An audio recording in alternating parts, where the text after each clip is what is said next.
अब तक हमने हाइड्रोकार्बन चैप्टर में 4 कंपाउंड्स की स्टडी की है, एल्केन, एल्कीन, एल्काइन, बेंजीन। हमने इन चारों कंपाउंड्स की केमिकल रिएक्शन को पढ़ा है, जिसमें शामिल है प्रिपरेशन एंड केमिकल प्रॉपर्टीज। अब हाइड्रोकार्बन चैप्टर में जो जो टॉपिक बचे हैं हम उसे कवर करेंगे मिसलिनियस टॉपिक से।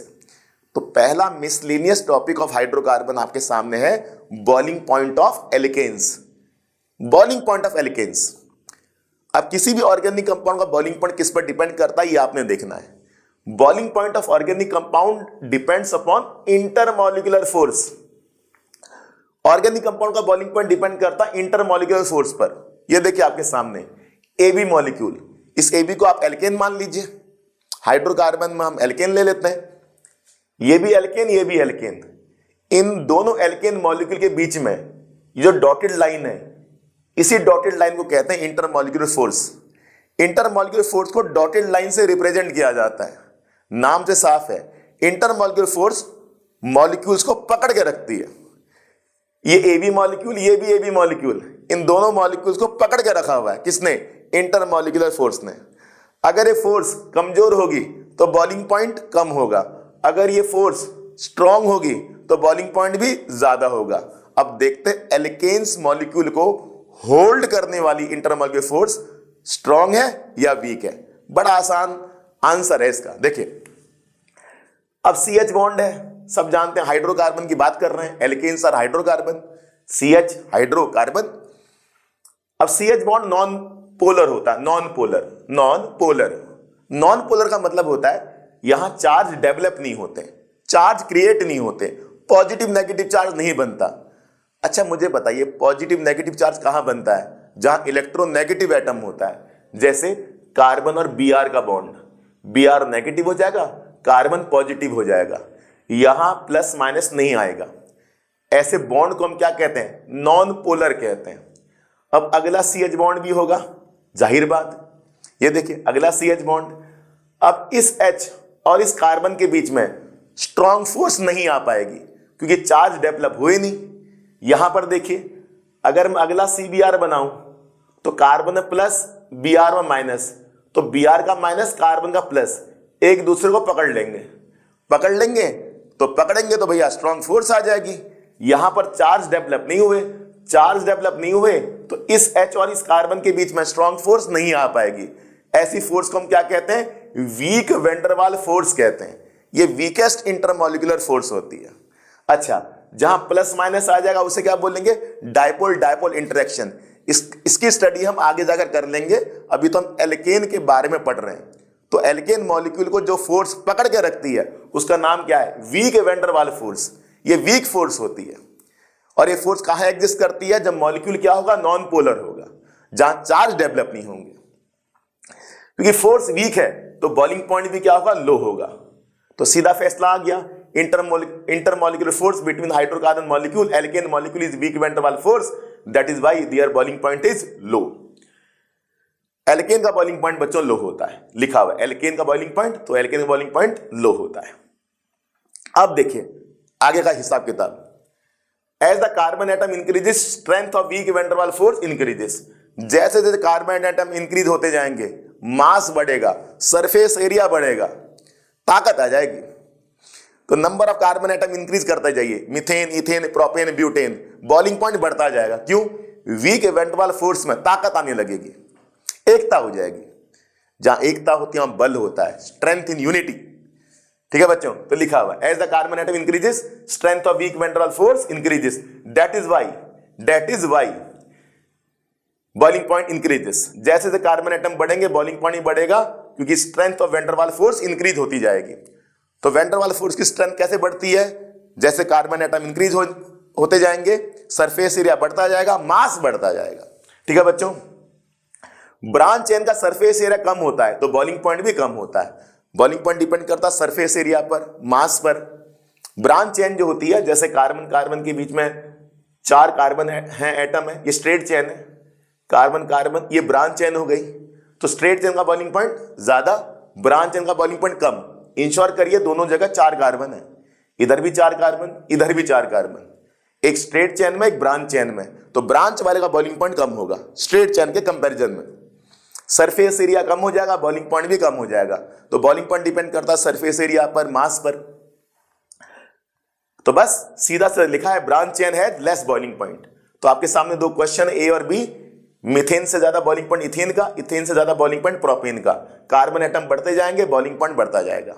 फिर ये पेंटेन है, ये आइसोपेंटेन है, ये नियोपेंटेन है। देखिए पेंटेन, आइसोपेंटेन, नियोपेंटेन, इसे नॉर्मल पेंटेन भी कहते हैं, एन पेंटेन, सीडी चैन वाला पेंटेन।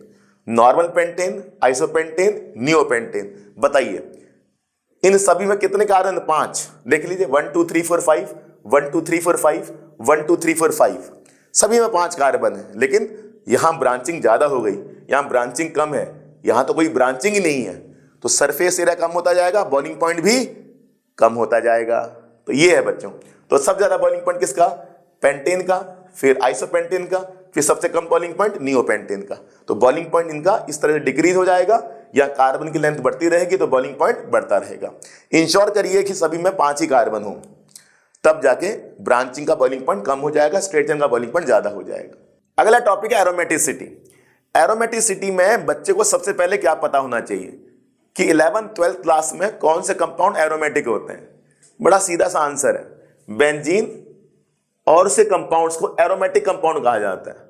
ये आपका बेंजीन है, ये फिनॉल है। बेंजीन का कंपाउंड है जिसमें बेंजीन के ऊपर OH लगा दिया, तो बेंजीन हो गया, फिनॉल हो गया, बेंजल्डिहाइड हो गया, बेंजोइक एसिड हो गया, ये सब एरोमेटिक कंपाउंड्स होते हैं। हर 11th 12th के बच्चों को ये पता होना चाहिए, ये जनरल पॉइंट ऑफ व्यू है। एक 11th 12th के बच्चे को इतना जानना बड़ा जरूरी है। लेकिन जब इस टॉपिक को हम एक्सटेंड करते हैं तो ये टॉपिक बहुत विशाल है, बहुत ज्यादा ह्यूज टॉपिक है। अब देखिए, for a compound to be aromatic following conditions are fulfilled. ये कंडीशन फुलफिल्ड होनी चाहिए, यानी कि केवल बेंजीन के कंपाउंड से एरोमेटिक नहीं होते, या फिर बेंजीन ही एरोमेटिक नहीं होता। अगर कोई कंपाउंड इन 3 कंडीशन को फुलफिल कर दे तो वो भी एरोमेटिक कहलाए जाने लायक हो जाएगा, एलिजिबल हो जाएगा कि वो भी एरोमेटिक कंपाउंड है। हाँ, इतनी बात बच्चों को पता होनी चाहिए 11th 12th के कि बेंजीन और उसके कंपाउंड्स एरोमेटिक कंपाउंड्स होते हैं। अब जरा इनकी बात कर लेते हैं, क्या क्या कंडीशन फुलफिल होनी चाहिए ताकि हम कंपाउंड को एरोमेटिक कंपाउंड कह दें। देखिए जरा, cyclic and planar, molecule cyclic होना चाहिए। ठीक है, देखिए बेंजीन साइक्लिक है, 6 कार्बन की साइक्लिक रिंग है। तो पहली शर्त है कि साइक्लिक होना चाहिए, प्लेनर होना चाहिए। साइक्लिक तो पता है हमें, बेंजीन साइक्लिक कंपाउंड है। प्लेनर है कि नहीं है, इसका पता कैसे लगाएं? बड़ा आसान है। ये देखिए, हम सभी कार्बन एटम को देखेंगे, किसी एक कार्बन को चेक कर लेते हैं। फिलहाल हम इस कार्बन को चेक कर लें। अगर इस कार्बन की हाइब्रिडाइजेशन sp2 हुई तो हम कह देंगे वो प्लेनर है। इस कार्बन की हाइब्रिडाइजेशन अगर sp2 हुई तो क्या बोल देंगे? वो प्लेनर है। ठीक है, अब मैं सभी कार्बन को चेक करूंगा और देखूंगा वो sp2 हाइब्रिडाइज है कि नहीं है, उसी को प्लेनर बोल देते हैं। प्लेनर का मतलब जो 3D ना हो, 3 डायमेंशनल ना हो, 2 डायमेंशनल हो। अब देखिए sp2 का मतलब, अब बच्चे को पता नहीं होता sp2 क्या होता है, केमिकल बॉन्डिंग भूल जाते हैं बच्चे। sp2 का मतलब है कि कार्बन एटम 3 पड़ोसियों से अटैच होना चाहिए, 3 पड़ोसियों से अटैच होना चाहिए। जरा देखें इस कार्बन को, क्या ये 3 पड़ोसियों से अटैच है? चेक कर लेते हैं। ये देखिए, एक पड़ोसी हाइड्रोजन, दूसरा पड़ोसी साथ वाला कार्बन, तीसरा पड़ोसी ये वाला कार्बन। तो ये कार्बन 3 पड़ोसियों से अटैच है, 1 2 3। अब इसे देखिए, एक पड़ोसी इधर, एक पड़ोसी इधर, एक पड़ोसी इधर, ये सभी कार्बन 3 पड़ोसियों से अटैच है। तो क्या हो गए? sp2 हो गए। इसी sp2 को प्लेनर कहा जाता है। तो प्लेनर होना चाहिए, sp2 होना चाहिए, 3D नहीं होना चाहिए। अब जरा इसको देख लीजिए, ये बेंजीन जैसा दिखता है, बेंजीन नहीं है, साइक्लोहेक्सेन है। इसमें डबल बॉन्ड नहीं, इसमें 3 डबल बॉन्ड है या डबल बॉन्ड नहीं है। जरा इसे चेक करते हैं कि प्लेनर है कि नहीं है। ये कार्बन 4 पड़ोसियों से अटैच है। कैसे? 1 2 3 4, 4 पड़ोसियों वाले कार्बन को sp3 कहते हैं। 3 + 1 4, 2 + 1 3। यहां 3 पड़ोसियों से अटैच है, यहां कार्बन 4 पड़ोसियों से अटैच है। तो क्या हो गया? नॉन प्लेनर हो गया। ये sp3 होते ही नॉन प्लेनर हो जाएगा। sp2 प्लेनर है, ये 3D शेप है, ये 2D शेप है। तो पहली शर्त क्या होनी चाहिए? साइक्लिक होना चाहिए, प्लेनर होना चाहिए। दूसरी शर्त, complete delocalisation of pi electron. अब पाई इलेक्ट्रॉन तो सभी को पता है यार, देखो ये सिग्मा बॉन्ड, ये पाई बॉन्ड, ये सिग्मा बॉन्ड, ये पाई बॉन्ड, ये सिग्मा बॉन्ड, ये पाई बॉन्ड, डबल बॉन्ड में एक पाई बॉन्ड होता है, सब जान लीजिए। अब क्या ये पाई बॉन्ड अपनी जगह बदल सकता है? इसी को डीलोकलाइजेशन कहते हैं। What is the meaning of localization? एक जगह टिक के बैठना। डीलोकलाइजेशन मतलब आवारा हो जाना। अब ये आवारा कैसे होगा? हमें तो पाई इलेक्ट्रॉन को आवारा करना है। पाई इलेक्ट्रॉन का मतलब पाई बॉन्ड के इलेक्ट्रॉन, ये देखिए पाई बॉन्ड के इलेक्ट्रॉन, पाई बॉन्ड के इलेक्ट्रॉन, इन्हें आवारा होना पड़ेगा। ये आवारा तब होंगे जब अपनी जगह बदलेंगे। जगह कब बदलेंगे? जब कॉन्जुगेशन होगा। कॉन्जुगेशन की शर्त क्या है? बड़ी आसान है, देखिए double single double, double single double, double single double. अगर ऐसा हो जाए, डबल बॉन्ड फिर सिंगल बॉन्ड फिर डबल बॉन्ड, ऐसा हो जाए तो कह दीजिए कि वहां पर क्या है? कंप्लीट डीलोकलाइजेशन होगा। इसका मतलब यह है कि ये डबल बॉन्ड अभी यहां पर है, फिर ये डबल बॉन्ड यहां पर आ जाएगा। अब ये डबल बॉन्ड इधर है, फिर ये डबल बॉन्ड यहां पर आ जाएगा। अब ये डबल बॉन्ड इधर है, फिर ये डबल बॉन्ड यहां पर आ जाएगा। इस कंसेप्ट को रेजोनेंस कंसेप्ट कहते हैं। रेजोनेंस कंसेप्ट वहां होता है जहां कॉन्जुगेशन होता है, और कॉन्जुगेशन कहां पर होगा? Double single double, double single double. तो ये डबल बॉन्ड अपनी जगह बदलते रहेंगे। पहले मंडे, वेडनेसडे, फ्राइडे है, अब ट्यूसडे, थर्सडे, सैटरडे आ जाएंगे। इस तरह से कंप्लीट डीलोकलाइजेशन हो जाएगा। ये पाई इलेक्ट्रॉन आवारा हो जाएंगे, अपनी जगह बदलते रहेंगे। तो दूसरी शर्त भी पूरी होगी बेंजीन की, complete delocalization of pi electron. तीसरी शर्त 4n+2 पाई इलेक्ट्रॉन, इतने पाई इलेक्ट्रॉन होने चाहिए 4n+2। अब n की जगह 0 पुट कर दीजिए, 2 आ जाएगा। n की जगह 1 पुट कर दीजिए, 4 1 जा 4 + 2 6। n की जगह पर 3 पुट कर दीजिए, 4 3 जा 12 + 2 14। n की जगह पर 4 पुट कर दीजिए, 4 4 जा 16 + 2 18। तो इतने पाई इलेक्ट्रॉन होने चाहिए, 2 6 10 14। इनमें से एक भी पाई इलेक्ट्रॉन हुआ तो हम कह देंगे ये 4n+2 पाई इलेक्ट्रॉन का रूल फॉलो कर रहा है। इस रूल को दिया था हकल ने, HUCKEL। इसको हकल्स रूल कहा जाता है, हकल्स रूल, हकल्स रूल कहा जाता है। ठीक है, ये रूल क्या कहता है कि इतने पाई इलेक्ट्रॉन होने चाहिए 4n+2, 4n+2। बारी बारी से n की वैल्यू पुट कर दीजिए, 0 पुट कर देंगे 2 पाई आ जाएगा, 1 पुट करेंगे तो 6 पाई आ जाएगा, 3 पुट कर देंगे तो 14 पाई आ जाएगा, 4 पुट कर देंगे तो 18 पाई आ जाएगा। अब जरा बेंजीन में इतने पाई इलेक्ट्रॉन है कि नहीं है ये चेक करते हैं। देखिए जरा, ये 2 इलेक्ट्रॉन, फिर 2 और इलेक्ट्रॉन, फिर 2 और इलेक्ट्रॉन। कौन से पाई इलेक्ट्रॉन? 2 4 6। क्या है 6 कहीं पर आ रहा है? यहां पर आ रहा है 6। तो बेंजीन में क्या है? 6 पाई इलेक्ट्रॉन है, 3 डबल बॉन्ड है, एक डबल बॉन्ड में 2, फिर 4, फिर 6। तो 6 पाई इलेक्ट्रॉन यहां पर मौजूद है। क्योंकि 6 पाई इलेक्ट्रॉन है तो 4n+2 पाई इलेक्ट्रॉन को फॉलो कर रहा है, हकल रूल को फॉलो कर रहा है। इस तरह से तीनों कंडीशन पूरी होंगी तब जाकर उस कंपाउंड को एरोमेटिक कंपाउंड कहा जाएगा। अब बताइए क्या बेंजीन साइक्लिक है? यस। दूसरा, क्या प्लेनर है? sp2 है भैया, सारे कार्बन sp2 में। दूसरा, क्या कंप्लीट डीलोकलाइजेशन हो रहा है पाई इलेक्ट्रॉन? बिल्कुल हो रहा है। डबल बॉन्ड के इलेक्ट्रॉन पूरे रिंग में घूमेंगे, आवारा गर्दी करेंगे। क्या इनमें से कोई भी पाई इलेक्ट्रॉन है? यस, 6 पाई इलेक्ट्रॉन है। तो बेंजीन क्या हो गया? एरोमेटिक कंपाउंड हो गया। अब देखिए बेंजीन जैसी शक्ल के नेप्थालीन, एंथ्रासीन, ये सब बेंजीन जैसी शक्ल के कंपाउंड है। सबको मालूम है क्योंकि बेंजीन जैसी शक्ल इनकी है तो ये 2 रूल तो फॉलो होंगे। साइक्लिक है, प्लेनर है, कंप्लीट डीलोकलाइजेशन है। इसे चेक कर लेते हैं, क्या 4n+2 पाई इलेक्ट्रॉन है? देखिए जरा, पहला नेप्थालीन, इसमें बेंजीन की 2 रिंग्स हैं। कितने पाई इलेक्ट्रॉन बताइए? 2 4 6 8 10 पाई इलेक्ट्रॉन। देखिए जरा, यानी कि थर्ड पॉइंट को फॉलो कर रहा है, हकल रूल को फॉलो कर रहा है। उसमें देखिए एंथ्रासीन, जहां बेंजीन के 3 रिंग्स हैं। देखिए जरा, 2 4 6 8 10 12 14 पाई इलेक्ट्रॉन है। कितने पाई बॉन्ड ने बताइए? 1 2 3 4 5 6 7। एक पाई बॉन्ड में 2 इलेक्ट्रॉन, 7 पाई बॉन्ड में 14 इलेक्ट्रॉन। देखिए 14 इलेक्ट्रॉन यहां पर हो गए। तो यार कि एंथ्रासीन एक ऐसा ऑर्गेनिक कंपाउंड है जहां बेंजीन की 3 रिंग्स होंगी और वो 3 रिंग में कितने पाई इलेक्ट्रॉन है? 14 पाई इलेक्ट्रॉन है। क्योंकि बेंजीन की 3 रिंग है, अगर बेंजीन एरोमेटिक है तो वो भी एरोमेटिक है। मैं तो काउंट कर रहा था कि इतने पाई इलेक्ट्रॉन है कि नहीं है। इसके बाद अगला एग्जांपल है साइक्लोप्रोपिनाइल कैटायन। ये देखिए साइक्लोप्रोपिनाइल कैटायन, अब इसमें सबसे पहले पाई इलेक्ट्रॉन चेक करिए। देखिए डबल बॉन्ड है तो एक इलेक्ट्रॉन, दूसरा इलेक्ट्रॉन, कितने पाई इलेक्ट्रॉन? 2। ये देखिए 2 पाई इलेक्ट्रॉन वहां पर है, यानी कि थर्ड कंडीशन पूरी हो रही है। पहली कंडीशन देखिए साइक्लिक है भैया, 3 कार्बन की साइक्लिक रिंग है, ऑफ कोर्स साइक्लिक कंपाउंड है। प्लानर देखिए, ये कार्बन 3 पड़ोसियों से अटैच है, हाइड्रोजन कार्बन कार्बन। ये कार्बन भी 3 पड़ोसियों से अटैच है, ये देखिए हाइड्रोजन, ये कार्बन और ये कार्बन।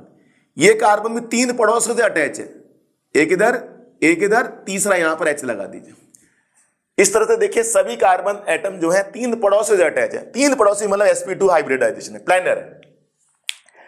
अब कॉन्जुगेशन है कि नहीं है? कॉन्जुगेशन में यहां कैसे लगाएंगे पता? बड़ा सिंपल है, positive single double, double single positive, ये दूसरी शर्त होती है कॉन्जुगेशन देखने की। जहां कॉन्जुगेशन होगा वहां डिलोकलाइजेशन होगा। कॉन्जुगेशन कैसे देखते हैं? बड़ा सिंपल, ये देखिए डबल सिंगल डबल, ये कॉन्जुगेशन पहली कॉन्जुगेशन है। फिर डबल सिंगल पॉजिटिव, या फिर आप ऐसे देखिए डबल सिंगल लोन पेयर, यहां कोई भी दिख जाए तो वो कॉन्जुगेशन हो जाएगा। डबल सिंगल नेगेटिव चार्ज, यहां क्या देखा हमने? Double single double, double single double, double single double, conjugation है। जहां कॉन्जुगेशन होगा वहां complete delocalisation of pi electron होगा। यहां देखिए double single positive, double single positive, तो डबल सिंगल पॉजिटिव का कॉन्जुगेशन है। जहां भी कॉन्जुगेशन होगा वहां पाई इलेक्ट्रॉन डिलोकलाइज हो जाएंगे, आवारागर्दी करने लग जाएंगे। तो यहां पर पाई इलेक्ट्रॉन पूरे रिंग में फैल जाएंगे। तीनों शर्तें पूरी हो गई बच्चों, तो वो हमारा एरोमेटिक कंपाउंड है। एक और दिख लीजिए, साइक्लोपेंटा डाइइनाइल एनाइन, साइक्लोपेंटा डाइइनाइल एनाइन देख लीजिए। पहले पाई इलेक्ट्रॉन चेक कर लेते हैं। देखिए 2 पाई इलेक्ट्रॉन, 2 पाई इलेक्ट्रॉन 4 हो गए, लोन पेयर भी शामिल है, तो पाई इलेक्ट्रॉन में आपने लोन पेयर भी शामिल करना है। बड़ी आसान सी बात, पाई इलेक्ट्रॉन में आपने लोन पेयर भी शामिल करना है। तो ये लोन पेयर कितने हैं? एक लोन पेयर है तो 2 इलेक्ट्रॉन हो गए, 2 इधर हो गए, 2 इधर हो गए। ये डबल बॉन्ड के इलेक्ट्रॉन, ये डबल बॉन्ड के इलेक्ट्रॉन, ये lone pair, pi bond lone pair, 2 + 2 4 + 2 6 pi electron. ये देखिए जरा, जाहिर है बच्चों थर्ड कंडीशन पूरी हो रही है, 4n + 2 पाई इलेक्ट्रॉन का रूल फॉलो हो रहा है, हकल रूल फॉलो हो रहा है। अब जरा कॉन्जुगेशन देखिए है कि नहीं है? कॉन्जुगेशन है, कैसे बताइए? नेगेटिव सिंगल डबल, ये देखिए यहां पर negative single double, negative single double, negative single double, double single double, ये देखिए डबल सिंगल डबल, यहां देखिए negative single double, negative single double. तो कॉन्जुगेशन हो रहा है तो पाई इलेक्ट्रॉन क्या हो जाएंगे? डिलोकलाइज हो जाएंगे, डिस्पर्ज हो जाएंगे, पूरे रिंग में फैल जाएंगे। तो तीनों कंडीशन बच्चों पूरी हो रही है, साइक्लिक है, प्लानर है, कंप्लीट डिलोकलाइजेशन पाई इलेक्ट्रॉन है, 4n + 2 पाई इलेक्ट्रॉन भी है। अब एक बड़ा इंपॉर्टेंट टॉपिक होता है ज्योमेट्रिकल आइसोमर्स का बॉइलिंग पॉइंट देखना, ज्योमेट्रिकल आइसोमर्स का बॉइलिंग पॉइंट देखना। अभी मैंने बताया था आपको पोलर कंपाउंड का बॉइलिंग पॉइंट ज्यादा होता है, नॉन पोलर का बॉइलिंग पॉइंट कम होता है। बस ये आपका सिस, ये ट्रांस, ये सिस है, ये ट्रांस है। सिस क्या होता है? डबल बॉन्ड के दोनों तरफ हाइड्रोजन सेम साइड हो तो सिस होता है, डबल बॉन्ड के दोनों तरफ आपका हाइड्रोजन अपोजिट साइड हो तो ट्रांस हो जाता है। अच्छा पहले देख लीजिए हेक्सटूइन है कि नहीं है। बच्चों को नेमिंग में बड़ी दिक्कत होती है। हेक्सटूइन 1 2 3 4 5 6 कार्बन है और सेकंड नंबर पर डबल बॉन्ड है, तो हेक्सटूइन ही तो है। ये भी हेक्सटूइन, ये भी हेक्सटूइन, 1 2 3 4 5 6। डिफरेंस क्या है?